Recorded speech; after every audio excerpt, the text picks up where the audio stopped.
Hello दोस्तों, welcome to Madhavi results. आज इस सीरीज का हमारा 6th लेक्चर है और हम एसएससी का प्रीवियस ईयर क्वेश्चंस को देख रहे हैं। चलिए दोस्तों, आज का हम सेशन स्टार्ट करते हैं और देखते हैं हमारा पहला क्वेश्चन क्या कहता है। हमारा पहला क्वेश्चन है, क्वेश्चन नंबर 1 क्या कहता है, देखते हैं बालक क्या कह रहा है। क्वेश्चन नंबर आपसे पूछ रहा है, which of the following is not mentioned as a fundamental right in the constitution of India। ठीक है, आपसे किसके बारे में ये पूछ रहे हैं? आपसे ये पूछ रहे हैं कि इसमें से कौन सा जो पार्ट है वो फंडामेंटल राइट्स का नहीं है। ठीक है, तो इस क्वेश्चन को आप ध्यान से करेंगे। ठीक है, हम लोग एसएससी का प्रीवियस ईयर क्वेश्चंस को एनालाइज कर रहे हैं। ठीक है, तो आपसे इस क्वेश्चन में पूछ रहे हैं और ये क्वेश्चन बालक का पूछा गया है। आप देखेंगे ये क्वेश्चन आपका सीजीएल में पूछा गया है और ये कब पूछा है, इन्होंने 2022 में पूछा है। तो इन्होंने क्या पूछा है आपसे कि निम्नलिखित में से कौन सा भारत के संविधान में मौलिक अधिकार के रूप में उल्लेखित नहीं है। मतलब आपके साथ आपसे पूछ रहे हैं कि इसमें से कौन सा जो है फंडामेंटल राइट नहीं है। तो आपके सामने 4 ऑप्शंस दिए गए हैं। ऑप्शन ए कह रहा है right to education, option B right to property, option C right to freedom या option D right against exploitation. ठीक है, आपको मैं इस क्वेश्चन को सॉल्व करने के लिए 5 सेकेंड दूंगा। ठीक है, और आप इस क्वेश्चन का सही उत्तर करेंगे। इसका राइट आंसर क्या होगा बताइए। इसमें से कौन सा है जो फंडामेंटल राइट्स नहीं है, ये आपसे प्रश्न कर रहे हैं।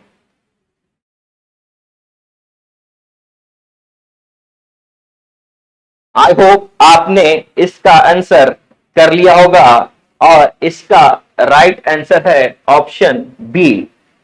Option B is the right answer. Right to property जो है अब फंडामेंटल राइट्स नहीं रहा। अगर आपको मैं बता दूं, ओरिजिनली जब हमारा संविधान बना था, कॉन्स्टिट्यूशन बना था, तब ये हमारा फंडामेंटल राइट्स था।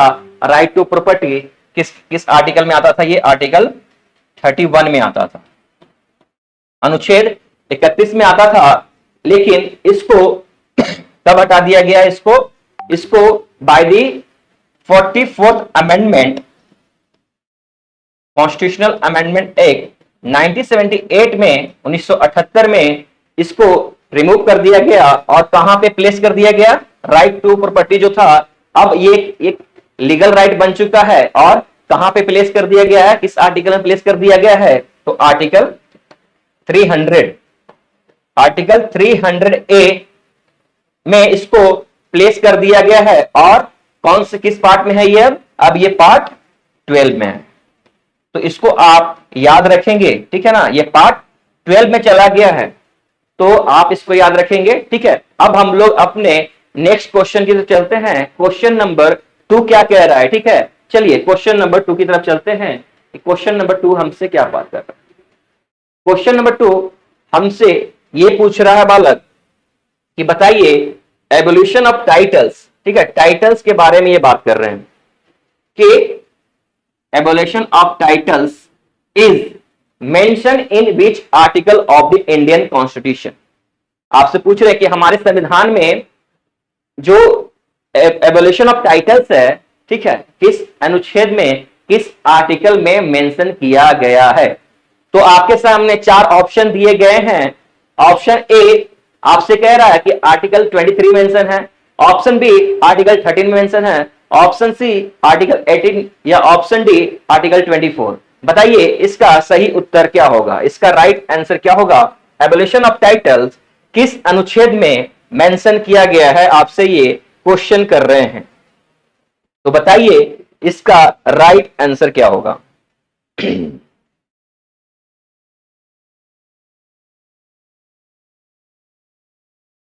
आई होप आपने इसका आंसर कर लिया होगा। और जो एवोल्यूशन ऑफ टाइटल्स है वो कौन से अनुच्छेद में है बालक? वो आपका option C is the right answer. मतलब evolution of titles except academic and military. तो कौन से अनुच्छेद में है ये? आर्टिकल 18, अनुच्छेद 18 में है। ठीक है, एवोल्यूशन ऑफ टाइटल्स। ठीक है, एवोल्यूशन ऑफ टाइटल्स। और ये किस फंडामेंटल राइट्स में आता है? अगर हम तो इसको हम किस फंडामेंटल राइट्स में बात करेंगे? ये राइट टू इक्वालिटी के अंदर में आता है। Right to equality, right to equality. और राइट टू इक्वालिटी अगर आपसे पूछे किस आर्टिकल में कहां से कहां तक मेंशन किया गया है राइट टू इक्वालिटी हमारे फंडामेंटल राइट्स में, तो आप याद रखेंगे ये आर्टिकल 14 से लेके 18 तक मेंशन किया गया है। ठीक है, चलिए अब हम अपने नेक्स्ट क्वेश्चन की तरफ चलते हैं। Question number 3। ठीक है, क्वेश्चन नंबर 3 क्या कह रहा है बालक, हम देखते हैं। क्वेश्चन नंबर 3 आपसे क्या पूछ रहा है कि in which year were 4 new directive principles added to the original list. ठीक है, ओरिजिनल लिस्ट के बारे में पूछ रहे हैं, डीपीएसपी के बारे में पूछ रहे हैं। ठीक है, मूल सूची में 4 नए सिद्धांत, नीति निर्देशक सिद्धांत किस वर्ष जोड़े गए? आपसे यही पूछ रहे हैं कि 4 जो नए नीति निर्देशक सिद्धांत थे वो कब किस वर्ष जोड़े गए थे, ये आपसे प्रश्न कर रहे हैं। तो आपके सामने ऑप्शन है, ऑप्शन ए 1976, ऑप्शन बी 1980, या ऑप्शन सी 1977, या ऑप्शन डी 1975। बताइए किस वर्ष हमारे 4 नए डीपीएसपी जोड़े गए थे? ये देखिए क्वेश्चन आपसे सीपीओ में पूछा है, और कब पूछा है इन्होंने ना, 2024 में ये क्वेश्चन पूछा गया है, तो इसको आप ध्यान से कीजिए। ठीक है, इसका राइट आंसर क्या होगा? क्वेश्चन 3 का राइट आंसर बताइए।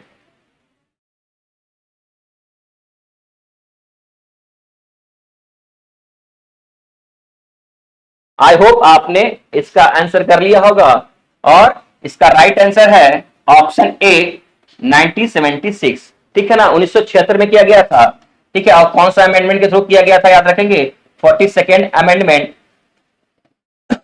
42nd कॉन्स्टिट्यूशनल अमेंडमेंट एक्ट 1976, जिसको आप mini constitution of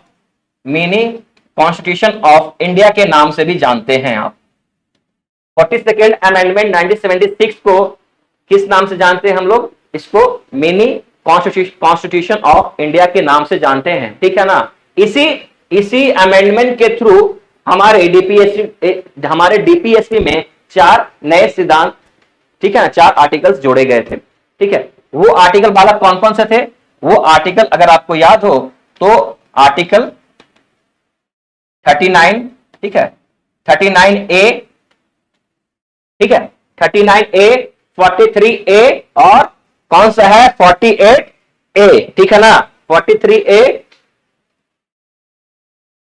and 48A, ये 4 नए जो आर्टिकल है, ठीक है, ये हमारे डीपीएसपी में जोड़े गए थे। आप इसको याद रखेंगे। ठीक है ना, चलिए अब हम अपने नेक्स्ट क्वेश्चन की तरफ चलते हैं। Question number 4। क्वेश्चन नंबर 4 क्या कह रहा है बालक, देखते हैं। देखो ये भी क्वेश्चन नंबर 4 जो है ये भी सीपीओ में पूछा गया क्वेश्चन है। ठीक है, और ये कब क्वेश्चन उन्होंने पूछा था? 2024 में ये क्वेश्चन पूछा हुआ है। और ये क्वेश्चन आपसे क्या प्रश्न कर रहे हैं? यहाँ पे आपसे क्या पूछ रहे हैं बालक, आप देखिए। आपसे पूछा जा रहा है कि बताइए directive principles of state policy. ठीक है, डीपीएसपी के बारे में बात कर रहे हैं। In India have been taken from the constitution of which country, मतलब डीपीएसपी हम कहां से बोरो किए हैं, इसके बारे में आपसे ये प्रश्न कर रहे हैं। ठीक है, तो आप बताइए, आपके सामने ऑप्शन है। ऑप्शन ए, क्या हमने डीपीएसपी को ब्रिटेन से लिया है? क्या हमने ऑप्शन बी यूएसएसआर से लिया है? ऑप्शन सी कह रहा आयरलैंड से लिए हैं, या फिर option D the US America से लिया है? बताइए इसका राइट आंसर क्या होगा? क्वेश्चन नंबर 4 का राइट आंसर क्या होगा बालक, बताइए। हमने डीपीएसपी कहां से लिया है? ठीक है, डीपीएसपी हमने कहां से बोरो किया है, ये सवाल आपसे पूछ रहे हैं। तो बताइए इसका राइट आंसर क्या होगा?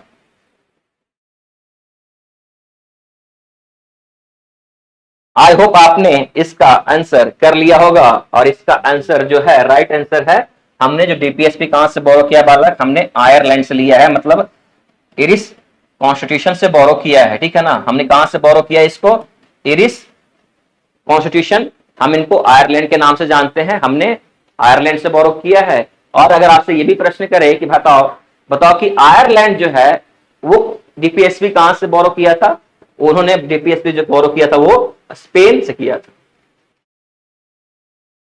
ठीक है। इरिस ने, आयरलैंड ने अपना डीपीएसपी जो है कहां से बोरो किया था, स्पेन से किया था। और हमने जो डीपीएसपी है जो बोरो किया है वो कहां से किया, हमने आयरलैंड से किया है, ठीक है। इसको आप याद रखेंगे। चलिए अब हम अपने नेक्स्ट क्वेश्चन की तरफ चलते हैं, क्वेश्चन नंबर 5। क्वेश्चन नंबर 5 क्या कह रहा है बालक, देखते हैं इसका क्या आपसे पूछ रहे हैं। ये क्वेश्चन आपसे देखिएगा, क्वेश्चन ये सीपीओ में पूछा हुआ है और 2024 में पूछा गया है ये क्वेश्चन। तो आपसे क्या प्रश्न कर रहे हैं बालक, आपसे क्या पूछ रहे हैं, देखिए आपसे पूछ रहे हैं विच आर्टिकल, ठीक है ना। यहां देखो अनुच्छेद के बारे में बात कर रहे हैं, आर्टिकल के बारे में बात कर रहे हैं। Pertain which article of the Indian constitution pertains to the fundamental duties, ठीक है। फंडामेंटल ड्यूटीज के बारे में बात कर रहे हैं, पूछ रहे हैं कि भारतीय संविधान का कौन सा अनुच्छेद, ठीक है, अनुच्छेद मौलिक कर्तव्यों से संबंधित है। बताइए इसमें से कौन सा अनुच्छेद है जो आपके फंडामेंटल ड्यूटी से संबंध रखता है, उसके बारे में आपसे ये प्रश्न कर रहे हैं। तो आर्टिकल 51A, ऑप्शन क्या है, ऑप्शन दे रहे हैं, ऑप्शन ए आर्टिकल 51A में मेंशन किया गया है, ठीक है, या ऑप्शन बी आर्टिकल 50A, या ऑप्शन सी आर्टिकल 53A, या option D article 52A। Option A है आपका आर्टिकल 51A। बताइए इसमें से सही उत्तर क्या है, इसका राइट आंसर क्या होगा, क्वेश्चन 5 का सही आंसर बताइए, क्वेश्चन 5 का सही उत्तर क्या है, ठीक है। इसमें से कौन सा जो आर्टिकल है फंडामेंटल ड्यूटीज के बारे में बात कर रहा है, बताइए। आई होप आपको ये सीरीज अच्छा लग रहा होगा, ठीक है ना। और हम ये सारे क्वेश्चन जो प्रीवियस ईयर में पूछे गए हैं उसको एनालाइज कर रहे हैं आपके लिए, ठीक है, ताकि आप जब अगले एग्जाम में बैठें तो आप अच्छे मार्क्स ला सके, ठीक है। तो बताइए क्वेश्चन नंबर 5 का सही उत्तर क्या होगा। तो इसका राइट आंसर है बालक, option A is the right answer. Article 51A किसके बारे में बात करता है बालक, फंडामेंटल ड्यूटीज के बारे में बात करता है, इसको याद रखेंगे, ठीक है। अगर आपसे प्रश्न करे कि फंडामेंटल ड्यूटीज, ठीक है, किस पार्ट में आता है, तो पार्ट 4A, ठीक है। किस आर्टिकल में आता है, अनुच्छेद में, आर्टिकल 51A में आ रहा है फंडामेंटल ड्यूटीज। अगर आपसे पूछे कि किस पार्ट में आ रहा है तो पार्ट 4A में, ठीक है। और ये फंडामेंटल ड्यूटीज होता है नॉन जस्टिफिएबल इन नेचर होता है, या फिर आप बोल सकते हैं कि ये लॉ के द्वारा एनफोर्स नहीं किया जाता है, बट हमारा ये रेस्पेक्ट होता है, ये हमारी ड्यूटी है कि हम अपने फंडामेंटल ड्यूटीज को फॉलो करें, ठीक है ना। चलिए अब हम अपने क्वेश्चन नंबर 6 की तरफ चलते हैं और देखते हैं कि क्वेश्चन नंबर 6 क्या कह रहा है वाला। क्वेश्चन नंबर 6 आपसे क्या पूछ रहे हैं, ठीक है, देखते हैं। ये भी क्वेश्चन जो है आपसे सीपीओ में पूछा है, और कब पूछा है इन्होंने पूछा है आपसे 2024 से पूछा है, ठीक है ना। तो क्या पूछ रहे हैं आपसे, पूछ रहे हैं कि बताइए which of the following is not, याद रखना ये सब कीवर्ड, ये जितने भी कीवर्ड है इस पे ध्यान दीजिएगा, यहाँ पे नॉट पूछ रहा है, ठीक है ना। तो not a fundamental duty of an Indian citizen, पूछ रहे हैं कि निम्नलिखित में से कौन सा भारतीय नागरिक का मौलिक कर्तव्य नहीं है, मतलब इसमें से कौन सा, जो 4 ऑप्शन दिया गया है इसमें से फंडामेंटल ड्यूटी नहीं है, इसका आंसर बताइए। तो आपके सामने ऑप्शन है A, to value and preserve the rich heritage of our composite culture, ठीक है। Option B, to vote in public election. Option C, to safeguard public property and to absorb violence, ठीक है। Option D, to uphold and protect the sovereignty, unity and integrity of India. बताइए इसमें से कौन सा है जो आपका फंडामेंटल ड्यूटी का पार्ट नहीं है। क्वेश्चन 6 का सही उत्तर क्या होगा।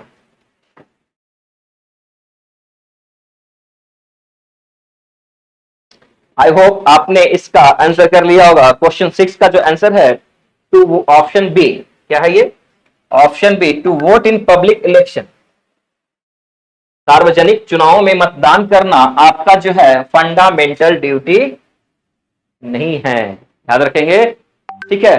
Vote in public election is not our fundamental duty. ठीक है, बाकी मैंने आपको बता ही दिया है फंडामेंटल ड्यूटी के बारे में कि आर्टिकल 51A में आता है और पार्ट 4A में आता है। ठीक है, चलिए अब हम अपने क्वेश्चन नंबर 7 की तरफ चलते हैं बालक, देखते हैं क्वेश्चन 7 क्या कह रहा है।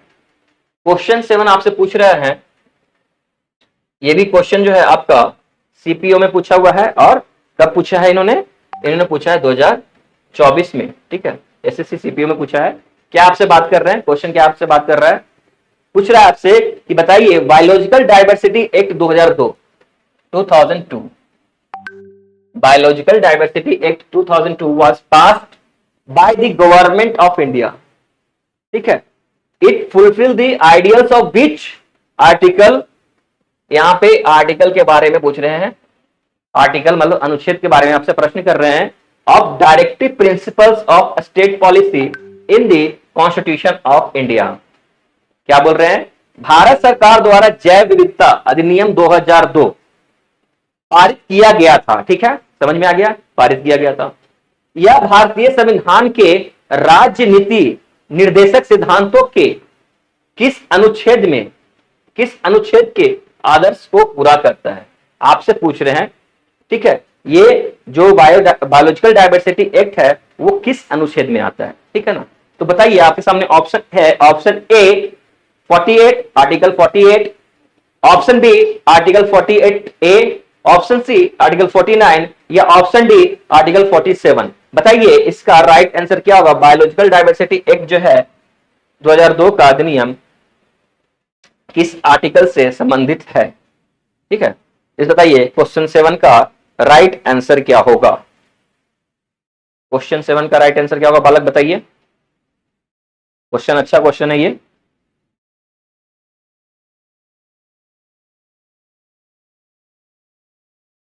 आई होप आपने इसका आंसर कर लिया होगा, और क्वेश्चन 7 का जो राइट उत्तर है वो है ऑप्शन बी।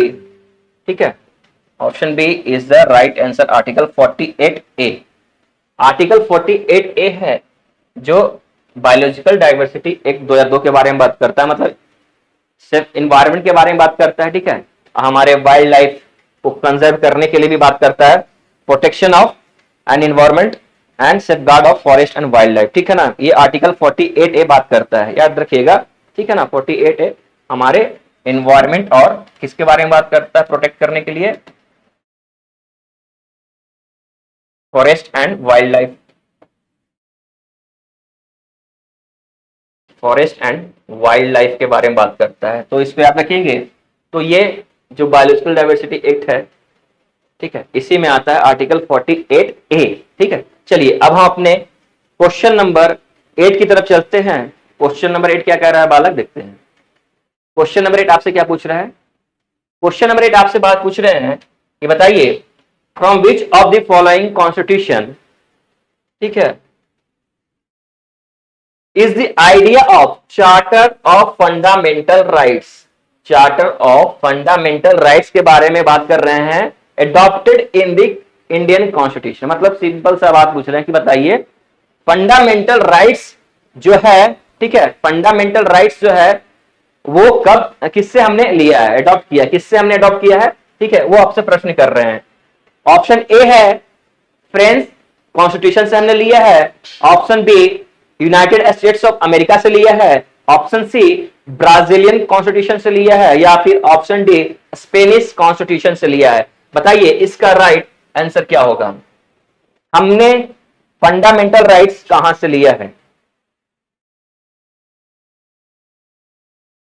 आई होप आपने इसका आंसर कर लिया होगा।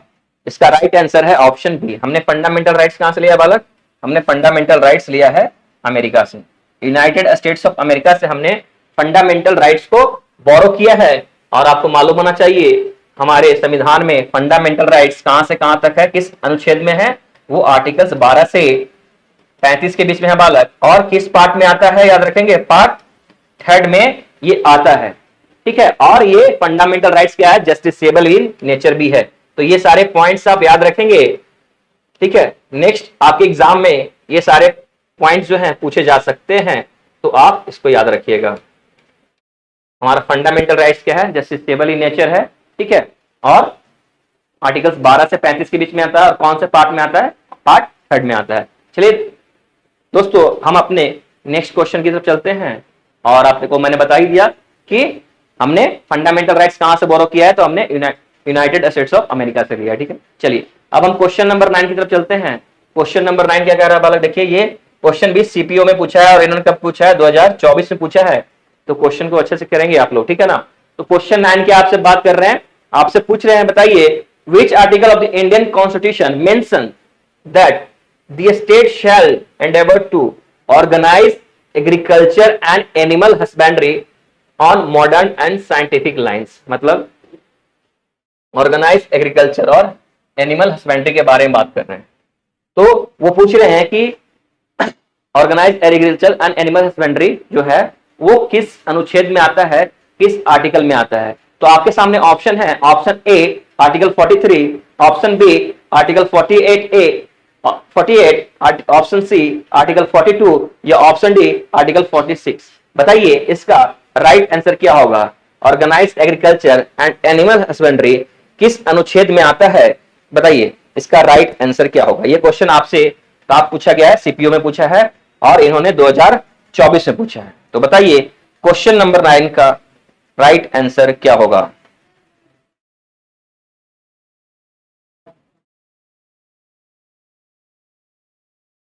आई होप आपने इसका आंसर कर लिया होगा, और इसका जो राइट आंसर है ऑप्शन बी आर्टिकल 48 जो है वो किसके बारे में बात करता है, टू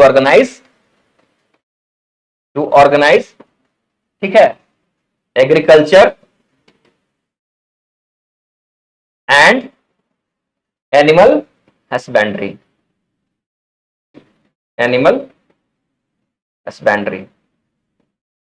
ठीक है। और ये किसका पार्ट है, ये है आर्टिकल 48 अनुच्छेद किसके अंडर आता है, ये डीपीएसपी में आता है। डीपीएसपी याद रखिएगा, directive principles of state policy में आता है। और डीपीएसपी किस अनुच्छेद में मेंशन किया गया है, आर्टिकल 36 से लेके आपका आर्टिकल 51 में मेंशन किया गया है। और आपसे पार्ट के बारे में बोले किस पार्ट में मेंशन है, तो पार्ट 4 में याद रखेंगे। डीपीएसपी हमारा किस पार्ट में मेंशन है, पार्ट 4 में है, और अनुच्छेद आर्टिकल 36 से लेके 51 तक मेंशन है, ठीक है ना।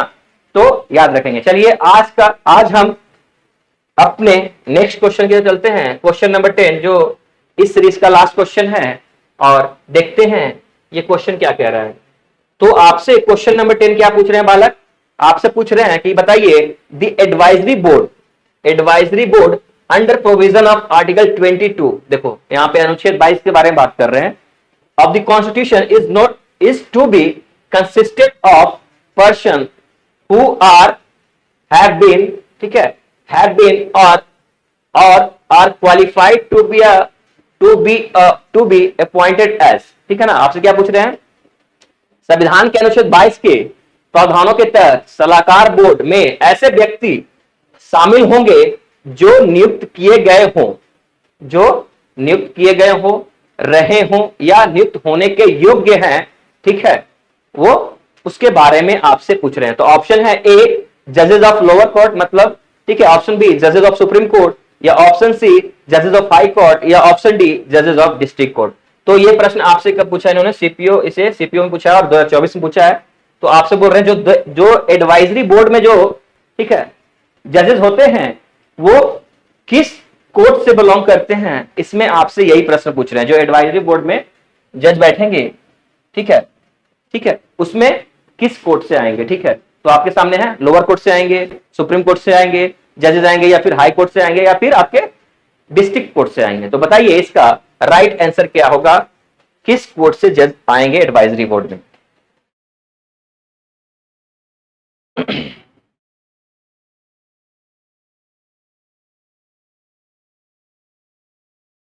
आई होप आपने इसका आंसर कर लिया होगा, और इसका जो राइट आंसर है, ठीक है, राइट आंसर क्या है बालक, इसका राइट आंसर है ऑप्शन सी, ठीक है, जजेस of high court. Option C is the right answer. उच्च न्यायालय के न्यायाधीश जो होते हैं एडवाइजरी बोर्ड के अंडर आते हैं, जो इसके थ्रू अनुच्छेद 22 के तहत आते हैं, ठीक है ना। तो इसको आप याद रखेंगे, ठीक है। और जो आर्टिकल 22 है, आर्टिकल 22 में हम दो पार्ट्स पढ़ते हैं। एक आप पढ़ते हैं उसमें प्यूनिटिव डिटेंशन के बारे में पढ़ते हैं हम लोग, प्यूनिटिव डिटेंशन, और दूसरा हम पढ़ते हैं इसके अंदर प्रिवेंटिव डिटेंशन, प्रिवेंटिव डिटेंशन। ठीक है। और अगर आपसे पूछा जाए आर्टिकल 22 जो है, ठीक है, किस फंडामेंटल राइट्स के पार्ट में आता है, तो याद रखिएगा ये right to freedom, right to freedom, right to freedom जो हमारा अनुच्छेद आर्टिकल 19 से लेके 22 तक, 22 में बात करता है। ठीक है। राइट टू फ्रीडम हमसे कहां क्या क्या बात करता है, आर्टिकल 19 से लेके 22 में बात करता है। ठीक है दोस्तों। तो दोस्तों आज का हमारा सेशन हम यही समाप्त करते हैं। ठीक है। अगर आपको ये सेशन अच्छा लग रहा होगा और आपके लिए बेनिफिशियल है तो आप हमारे चैनल को लाइक करेंगे, शेयर करेंगे और सब्सक्राइब करेंगे और कमेंट भी करेंगे। ठीक है। तो चलिए दोस्तों, आज के लिए, इस सेशन के लिए थैंक यू। जय हिंद।